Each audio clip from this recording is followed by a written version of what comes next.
Hi, my name is Amanda Panacea, and you're listening to the Healer Revolution podcast. This is a community for self-healers, biohackers, practitioners, and any other helping professionals.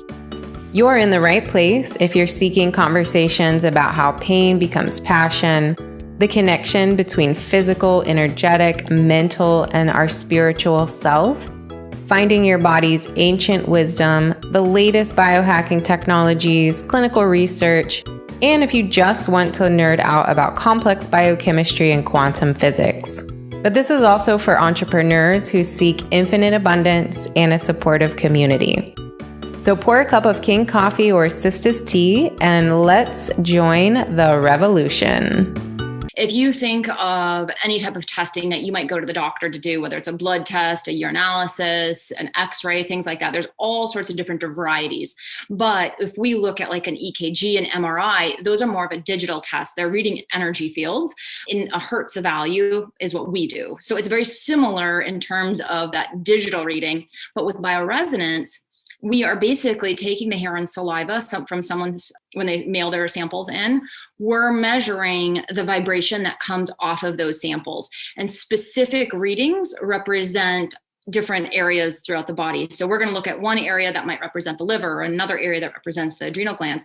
And so when we're reading that vibration, we're reading it in a hertz value. So if it's a very high hertz, like at 70 hertz, that might tell us that there's something that has a lot of inflammation or a lot of heat happening. It's very stressed. Or on the flip side, if we see something that drops down to 30 hertz, that's a very weakened area. So perfect balance is roughly like 50 to 59 hertz.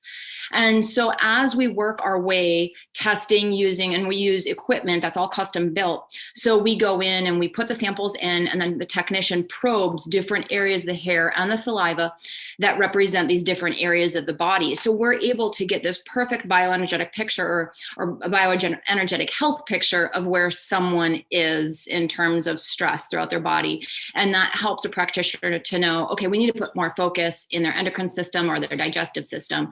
And then you can even elaborate more from there and understand why there's certain stress in these areas.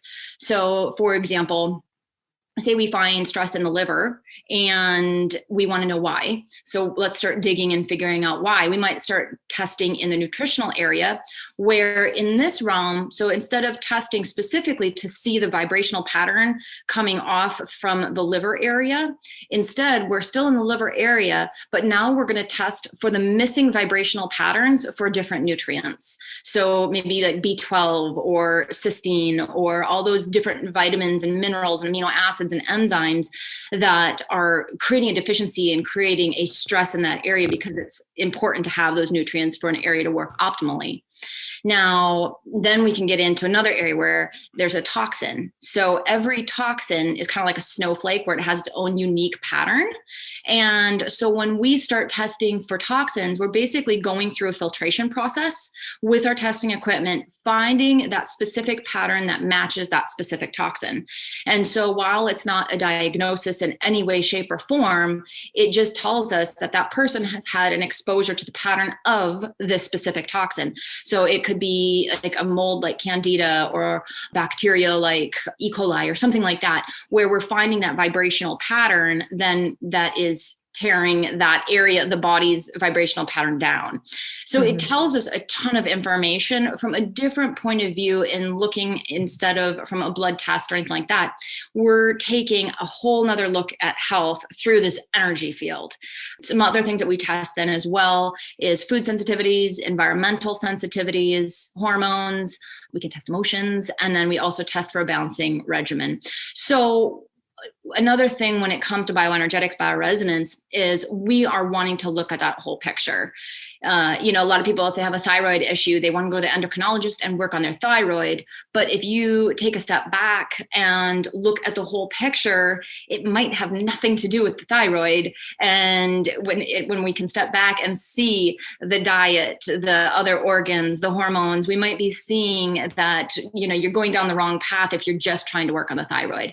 So it's a very holistic perspective on health.